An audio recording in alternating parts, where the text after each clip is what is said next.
Hello and welcome back to the channel and welcome back to another MLS strategy video. It's been almost 2 weeks, so we've got quite a bit to go over. We've got game week 74 and game week 76 results, and after that we are going to preview game week 78. So let's go and jump straight into it. So game week 74, as you might have guessed because there was no video, there was not much going on this game week. San Diego lost 3-1 in a relatively favourable fixture. Even though Lozano got the goal, we didn't manage to do anything in the hot streak team. Other team was the same here with the Santos. This one didn't do too bad. Bond came in for the clean sheet and we managed to pull in 2 essence. Nothing for the classic rare team, and the limited teams all did pretty much nothing. But moving on to game week 76.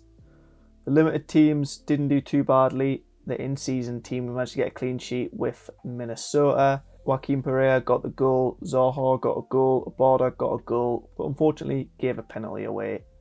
But we managed to captain Zaha and pull in 10 essence with this team, which was quite nice. The rest of the limited teams didn't do too much. Obviously an error by Kalina and also conceded 4 goals, which wasn't ideal, so that ruined them. The classic rare team didn't do too badly. Almiron got his goal, but we captained Josef Martinez, even though he's a bit risky, and he unfortunately DMP'd. And then moving on to the in-season teams, this is the third in-season team in the order of priority. Bond got an, is that an error? Yeah, got an error. Tim Ream didn't do too badly, whilst conceding 4 goals. Yusuf got an assist and got 88, which is really nice. Vargas we knew wasn't going to start, but we had no other options, and De La Torre captain, and a 5-0 win. Unfortunately didn't do too much. However, we still managed to get a hold of 3 essence from this team, which is quite nice. The second in-season team in priority, De Santos obviously got that clean sheet in the 5-0 win. SKC ran on the Sunday night, I believe. I thought this was a really decent fixture at home at LA Galaxy, who are pretty bad. They won 1-0. They actually broke the MLS record for having 0 shots on target, 0 XG, and still managed to win a game, which was pretty mental. So nothing from the attacking trident here, so unfortunately no rewards. However, the main in-season hot streaks team, De Santos, obviously had that clean sheet in the 5-0 win. Paddy McNair with a 51. We expect a little bit better with a clean sheet, but not bad. Joaquin Pereira with a 93 ball score, pushing up to 110 with bonuses, which was really nice. Zaha managed to score in the 4-2 loss. There was a penalty, which was quite nice. And then Chucky Lozano with 2 goals and an assist, 28, scoring 100 as captain, managed to push us up to 8th in Division 1, which was really nice. And as you can see at the bottom here, 513 points meant that we actually hit the hot streak, as well as getting that $50, which was really nice. So as you can see up here, we have once again hit the first streak. I believe there's 2 game weeks left until the hot streak competition, so we need to go back to back these next 2 weeks, which hopefully we can do. The next target is once again 385, and we get, I believe, $20 and $20 market credit, which would be nice. Hopefully we can hit that. Let's try and build the team to hit it. Because a few of our guys were at home in good fixtures last week, as you can imagine, they're away this week. So De Santos is away at St. Louis, which isn't ideal. The defensive options aren't brilliant. Charlotte away to Nashville. Dallas at home at RSL, which isn't too bad. SKC away to Portland, but I think it makes sense to go with Paddy McNair in here. In midfield, we have Manny Garcia. We have Yusuf come back off the assist, away to Orlando. We have Pereira at home in Miami, and I think I'm going to go with that. And then up front, it kind of makes sense to go with Lozano, given how good he's been playing the last few weeks. And we're going to finish out with Zaha. It's actually the same team as last week, and I'm going to pick the same captain as last week in Lozano, and hopefully this team can repeat success it had last week. Quick intermission. If you are new to Sorare and haven't yet signed up, now is the best time to do so. If you click the link in the description, you will get £50 or dollars of market credit once you buy 5 players from the auction house or instant buy. It helps yourself and it helps me, so thank you in advance if you do so. The second in-season team, we have Jonathan Bond at home to Seattle, which isn't a great game. We have Guzan away to Chicago, or we have De Santos away to St. Louis. All 3 picks are pretty poor, I'll be honest, but I think I'm going to go for Bond, and hopefully at home they can keep the clean sheet. The rest of the team obviously has to be in season. Even though it looks like Shaq Moore has been in relatively good form he actually picks up no AA. So I think it kind of makes sense to go with Tim Ream on this one, as he is nailed. In midfield, we have the options of Garcia, Yusuf or De La Torre. I think it makes sense to go with Yusuf on this one. Hopefully he can get an idea and get a big AA away from home like he tends to do. Up front, there is a chance of Marshall Rutty starting, which is interesting. However, he did play 120 minutes in the cup at the midweek, so it seems a bit unlikely.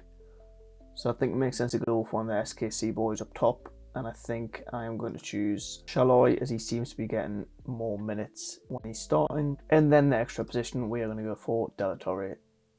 And we are going to captain...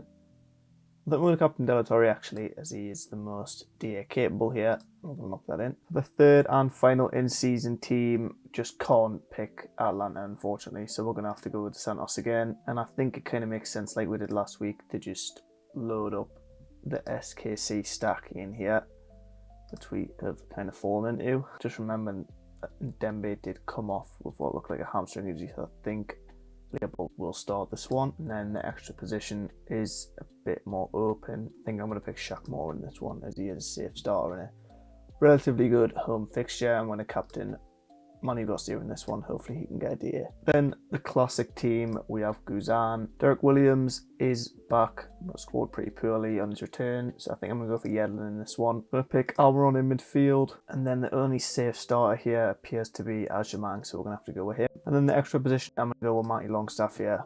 I'm going to captain Miggy Almiron. On to the limited teams, and we're going to start with the D1 in-season team. We either have Ben Lunt at home to San Diego. I'm pretty sure he is close to being replaced by Berkey. I think Berkey's nearly back. So we kind of have Kalina or St. Clair. St. Clair's a tough game. You'd fancy Miami at least get one. So I think we're going to go with Kalina in this one. And the rest of the team will be in season. In defence, I'm actually going to go with Markovic. He started the last game after Rosales' incident in the previous one to that. And he scored, I think, in 98 or something like that. 93. So yeah, got a goal and a clean sheet, which is really nice. So we're going to chuck him in the hopes that he'll start again. And in midfield, we're going to hope Pep Biel is back and put him in there. We're going to go with Wilf Zaha up front. And then I'm going to go with Joaquin Pereira here, and hopefully he can get on the score sheet again. And I'm going to captain Pep Biel. Going to go for a classic team here and put Kalina in. Probably going to go with a full Charlotte stack for this one. I'm going to go with Malanda, Westwood, Ajamang, and then put a border in here. I'm going to captain Kalina and hope he can get that clean sheet. I'm actually going to go back and build another in-season team here. I'm going to go with Dane Sinclair in there. In defence, I'm going to go with Jefferson Diaz. He's been playing quite well recently, so hopefully he can carry that on. In midfield, we can't trust Rosales starting, so we're going to go for my Longstaff here. Up front, we have Abada, and I think it kind of makes sense to go with a safe starter in the extra position and pick Boxhall here, and then we are going to captain a border in this one. And then the last team, this is likely to be a throwaway as we're not certain Ben Lunt will start, so we're going to go Ben Lunt in there. Tim Ream in defence. In midfield, I'm going to go with Bronico, as he seems to be one of the only safe starters we've got left. And then up front, I'm going to go with Ajamang, and I'm going to partner him with Wilf Zaha. And then we're going to captain Zaha and lock that in. So yeah, these are the teams that we have just built. Quite hopeful. Obviously, we know we've not got the best fixtures. We've got a few teams away from home that we back quite heavily. So hopefully we can get past this week, because the following week I think the majority are at home, which would clinch the hot streaks, which would be really nice. Yeah, we have done a little bit of business since the last video. We crafted or won this Artem Smolyakov, which was pretty useless. I bought in the Tim Leopold. I was watching the SKC game and I saw Dembe go for a hamstring injury, so I picked him up for 80 pence. I thought you can't really go wrong with an in-season for that price if he is going to start starting. So yeah, that was nice. That is all the moves we've been making. So yeah, that's everything. Hopefully we can hit the hot streaks again and clinch that 3 in a row medal for the special competition. So yeah, wish us luck, and I'll catch you on the next one.